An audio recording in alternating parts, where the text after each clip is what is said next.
One of my favourite things about the online sewing community is that you get to see how lots of different people interpret the same sewing pattern. But if you make original vintage sewing patterns, you don't often get that. However, my friend Annabelle from Horizon Cosplay came up with the idea that a few of us within the online vintage sewing world should all make the same vintage sewing pattern. But rather than us all try and track down multiple copies of the same pattern, she suggested we should take an old-fashioned chain letter style approach and send the hard copy of the pattern on to the next person once we'd made the dress. Now, as this was Annabelle's idea, she chose the pattern and she has started the chain. So if you would like to start at the beginning, you can go and watch Annabelle's video about this project. But when Annabelle sent me my pocket for the pocket swap, she also sent me the pattern. And here it is. It's Woman 405. And it's this early 60s, late 50s variety of dresses. There's lots of different options and different styles, so it's a great choice. And I'm really excited to get started. So let's start designing. It's really cold in here, so I've put my jacket on. So I've been taking a closer look at the options that come with this pattern, and I think I'm going for this version here, which is View B. And that's just because, firstly, it's winter and I'm cold, and I quite like the idea of a wintry long sleeve vintage dress because I don't have a lot of that sort of thing in my wardrobe. And also, you may remember last year when I made a 1950s dress, I really wasn't very happy with it. I just don't think it suited me. And that had very much this sort of shape with the full pleated down skirt, so I don't think I want that view. I could do the sleeveless option with the jacket, but can't be bothered with that basically, so we're just going to make a long sleeve dress. So for the suitable materials, typical of a vintage sewing pattern: cottons, linens, fine tweeds, lightweight woolens. Okay, so fibres given there, not fabrics. That's why I'm laughing, you know. Cotton is not a fabric. You have a cotton broadcloth, or you have a cotton sateen, or you have a cotton lawn, or a poplin, or whatever. But anyway, what else do we need? View B, 14-inch zip, 10-inch zip, hook buckle. So I have 2 zips. I need to look at the instructions. Why have we got 2 zips? So it looks like you have a separate zip for the bodice and the skirt. Really? Yeah. So we've got 2 zips, one in the side of the skirt and one in the centre back of the dress. That, I've never seen that before. That's fascinating. Okay, well, I have to buy another zip then. It also says this detail around the neckline here and the belt are in faux suede. Don't think I'm gonna do that because I don't like the feel of suede. I'm gonna see what else I've got in my stash, and I might, to be honest, skip the belt and just bind the neckline with something, bias binding. But I do think I want like a sort of woolen tweed look. Like I say, I want this to be a winter dress. So I'm going to see what I can find, and I'll report back when I've made a few more design decisions. I started by tracing the illustration from the pattern envelope into my sketchbook because my figure drawing skills are absolutely terrible and I need all the help I can get. I then thought I'd better double check all the pattern pieces to make sure this dress would fit me. I then traced off the pattern so I could make a few adjustments and to preserve the pattern pieces for the next person. For this I used a pattern cutting tool called a pattern master, which is sort of an all-in-one set square and French curve. I make sure to carefully label all the pattern pieces and then cut the tracing paper version out. You can see here that I had to piece the paper together to get some of the pieces out. My measurements had told me that the bodice was going to be too long on me, so I followed the instructions in the pattern to shorten the torso length, drawing a line across the front and back pieces and then pinching out the excess and taping it into place. I checked the altered pattern piece against my body to check it would fit, but it actually ended up being too short because the seam allowances on this pattern were, well, let's say unexpected. The fabric I chose was this brown and cream tweed from Minerva. It has this textured motif and is shot with threads of lame, so it has a subtle sparkle. I was really pleased with this find as it looks so appropriate for the early 60s. I studied the cutting layout as given in the pattern and began cutting my fabric. No toile for this project, so let's hope it fits. The skirt panels were just rectangles, easy enough, but then I did my usual trick of pinning the pieces onto the fabric and then cutting roughly around them so I can trim them properly while sitting down. To mark up the pattern pieces, which had a lot of darts, I used an awl to poke holes in the paper pattern and then used a chalk pencil to mark the small circles. As this fabric was so loosely woven, I knew I would need to overlock all the raw edges before I started sewing to prevent it fraying to shreds as I stitched it. I didn't have any brown thread, but the black coordinated well enough and no one will see it anyway. Then it was time to start on the mammoth task of pinning in all the darts. This dress not only has waist and bust darts, but also elbow darts in the sleeve, which were where I started. I use a holding pin to match the small circles exactly, and then pin across the sewing line at a right angle to hold the dart precisely in place. I then remove the holding pins as I go. This is of course repeated for the other sleeve, and then I work on the bodice, batching my tasks here to save energy. For the front pieces, the waist darts are not exactly darts, but rather more like pleats, or I suppose they're also known as released darts, where you only sew the bottom half of the dart so there's no point. I pinned these in exactly the same way, matching the small circles with a holding pin, and then pinning at right angles to the sewing line before removing the holding pin. Then it was the same thing again for the bust darts. Match the small circles, pin across the sewing line, remove holding pins. Repeat for the other side, and then all the darts were pinned in the bodice front. And then, oh wait, no, I forgot about the back waist darts. Here we go again. Matching the small circles with a holding pin, cross-pinning the sewing line, remove holding pin, repeat for the other side. Okay, now we're finally done. Time to sew all those darts in place. In a divergence from my usual approach, I decided to reverse at the point of my darts rather than tie the threads together. I decided to do this because this tweed fabric is very heavy and the bodice very fitted, and so the darts would be under a lot of strain and could do with more strength at that vulnerable tip. I made sure to reverse very carefully, making sure that the stitches still run off the edge of the fabric but stay inside the seam of the dart. That way I should avoid any puckers.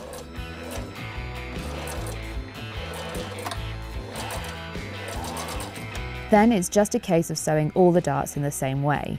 For the released darts, rather than start at the widest point and sew towards the tip as I would for an ordinary dart, I actually went the other way. This was just so I could start precisely at the mark for the end of the tuck and get this even for both sides. The thing about reversing at the tip of your darts is that because the fabric isn't evenly under the machine foot, when reversing, the feed dog can pull the fabric in funny directions so you don't reverse in a straight line. This happened to me occasionally, so I just leave the needle down and lift the presser foot to readjust the dart position. Now that all those darts are sewn, I do a bit more construction before I get the iron out to press everything.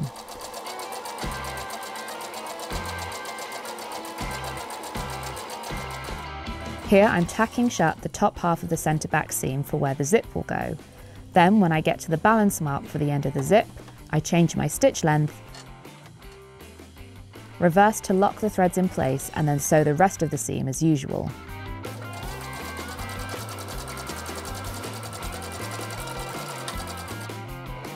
I also joined the shoulder seams, and this is where I realised that the seam allowances on this pattern are different for every single seam. The instructions say it's 1/2 inch throughout, but the shoulders are 3/4 of an inch, the sleeves are at 5/8 of an inch, and the side seams are at 1 inch. I hadn't realised that when I measured the pattern to see if it would fit, and not having made a toile, this project suddenly became a lot riskier. Having sewn as many seams as I could, I got out the iron and began pressing everything into position. Ironing the seams open and then pressing the darts over a tailor's ham to get a crisp point at the tip.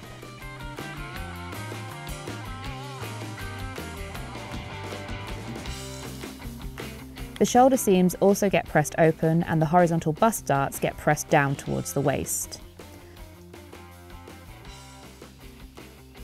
For the release darts, the excess fabric is centred over the seam to create a pleat and pressed just to the end of the stitching to get that released volume look. Then it's time to sew everything else. I started with the sleeve underarm seams.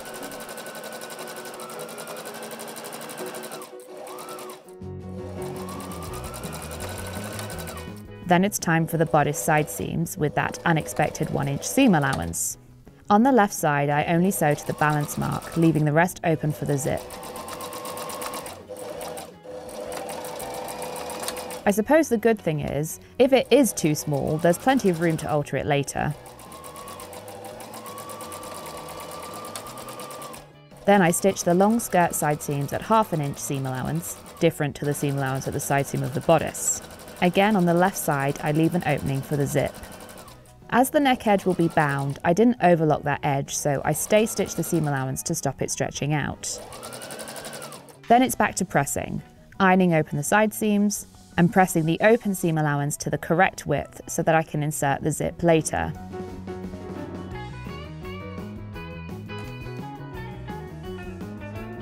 Then it's the same again for the skirt side seams, ironing the seam open and pressing the open part of the seam so the seam allowances are the correct width to add the zip. As I've got the iron out, I also take this moment to hem the sleeves before I insert them into the bodice. I turn under the seam allowance along the marks indicated on the pattern and measure it to check it's even before pressing the fold in place. I went to turn under the raw edge and press that too, but as I was folding it, I realised that the thickness of the fabric meant that seam was going to look really lumpy, so I decided against the extra fold and decided to just zigzag the raw edge instead. I could have overlocked it, but I couldn't be bothered to get the overlocker out. I then top stitched the sleeve hem in place. I suppose I could have hand sewn it for an invisible finish, but for some reason I didn't think of that in the moment. This is also when I missed my still out of action Bernina with its narrow arm. It's so much better for sewing sleeves. Then before I added the sleeves to the bodice, I decided to add the zip in the centre back seam. I had decided to do a lapped zip, but I used a different method to the one I had tried previously. This method I learnt from the Closet Historians channel, and you put the fold of one side of the seam right up against the teeth of the zip and top stitch it in place from the right side. Then lap the seam allowance over the zip so that the folded edges touch and the zip is hidden, and top stitch with the zipper foot, feeling for the edge of the zip teeth through the fabric. I do the top few inches with the zip open and then move the zip pull up past the needle to move it out of the way. I then sew the rest of the zip in place. I'd say the finished result is not bad for a first attempt. With the centre back zip in, it's time to work on the sleeves. These sleeves had a lot of ease in, so I did my usual method, which you will find a link to in the cards, and used a lot of pins to ease in all that excess before tacking the sleeves in place. I sew the underarm section with the bodice of the dress facing up, and then flip everything around to sew the sleeve head with the sleeve side facing up, stitching very slowly and easing the fabric gently as I go. Given the wobbly nature of this loosely woven wool and the large amount of ease in the pattern, I only ended up with one tiny tuck, which I was able to unpick and work out on a second attempt. So pretty good going, I think. Then the sleeve head gets a thorough steam over a tailor's ham to shrink out some of that excess. Although this fabric is a wool blend, so it didn't work as well as this does on real wool. I had to be pretty forceful with the iron to get some of the puckers out, but it did work in the end. Then it was time to add the skirt to the bodice. The skirt was gathered down with 2 parallel lines of gathering stitches. The pattern said between the markings, but the markings on the skirt didn't match up with the darts on the bodice for me, so I had to wing it a bit. I matched the side seams and the centre front and centre back, and then pulled on the gathering threads until the skirt and bodice fitted together. To keep the gathers in place, I wrapped the threads around a pin. As this tweed was quite thick and heavy, I had to spend a lot of time stroking the gathers to get them to lie nicely.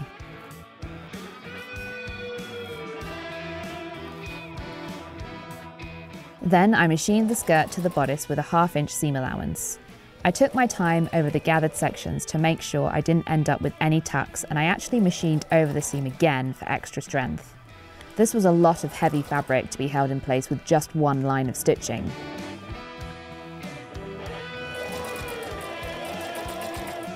I then pressed the seam allowance of the waist up into the bodice, pressing gently over the pleated sections, and then again from the right side to make sure that the gathered sections were lying nicely.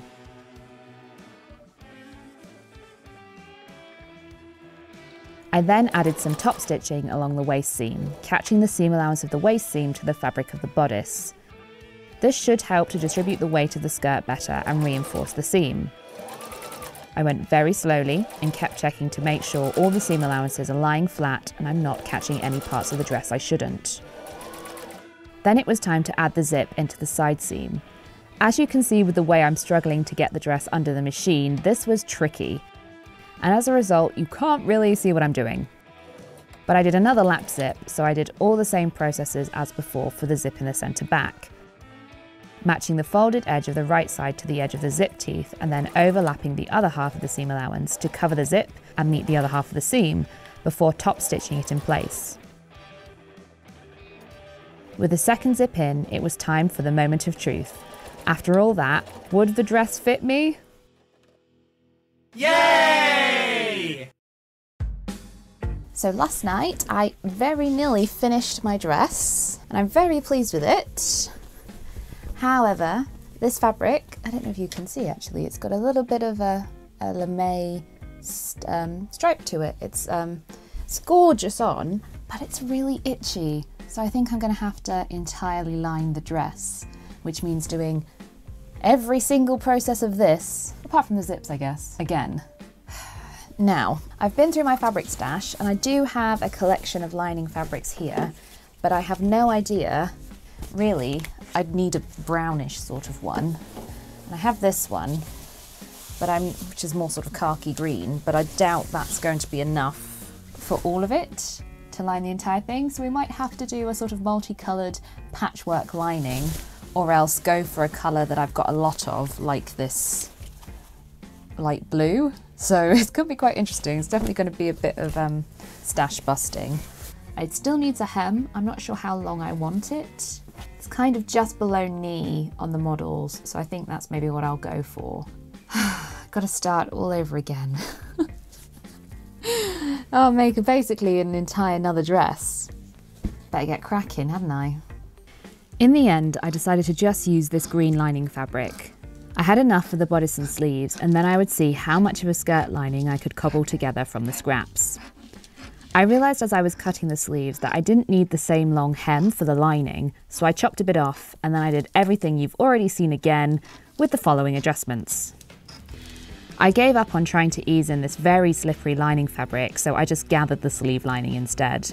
Not pretty, but it does the job. I also went back to tying off the threads of my darts because this lining fabric has the opposite issue to the wool. It's so lightweight it couldn't cope with the extra bulk of reversing at the point. For the skirt lining, I ended up doing something I've seen on vintage garments from the 1940s and just added a very short lining over the hips. I used my rolled hem foot to add a very narrow rolled hem to the lining, which worked much better on this slippery lining fabric. Then it was time to add the lining to the dress. I did a method known as bagging out, matching the lining and the mane with right sides together and sewing them along the neck edge. I then clipped the seam allowance and turned the lining to the inside of the dress and pressed the neckline so that the main fabric rolled ever so slightly to the inside to hide the lining. I could have understitched the lining in place, but I knew I was going to bind the edge with a ribbon, so I actually just top stitched the neckline. Much easier, and it's going to get covered up anyway. To finish the other raw edges of the lining, I turned under the seam allowances and slip stitched them in place. For the openings with the zips, this meant stitching the lining fabric back from the zip teeth slightly so that the lining fabric wouldn't get caught. I also turned under the shorter sleeve lining hems and slip stitched those to the fabric of the sleeve hems so that it wasn't visible from the outside. Then finally, it was time to get dressed up for the reveal.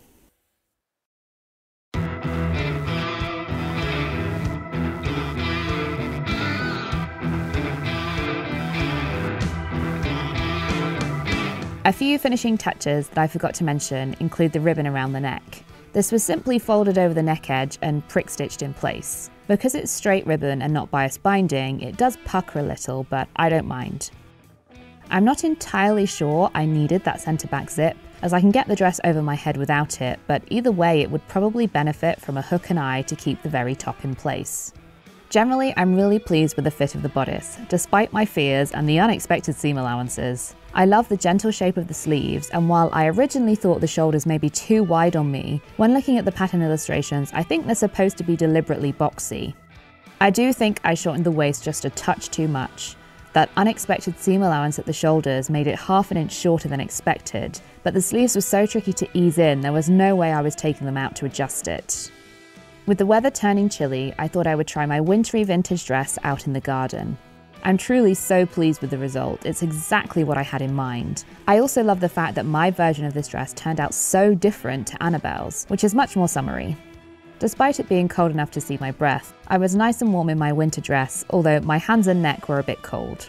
I machined the hem in place to match the top stitching on the sleeve hems, but when I look at the hem here, I wish I had hand stitched it. Maybe I'll redo it one day. I was a little worried that this silhouette wouldn't suit me, and I did consider swapping the skirt for a pencil skirt shape, but I'm so glad I didn't. I love the effect of those gathers. And of course, no make of mine would be complete without a little section showing what the dress looks like when sitting down. I'm so pleased with how this dress turned out. I don't think I would have ever chosen this pattern for myself, but I was able to make it my own. I can't wait to see how everyone else interprets this design. So I'm off to the post office to send the pattern on to its new recipient. So all that's left to say is thank you very much for watching. See you next time.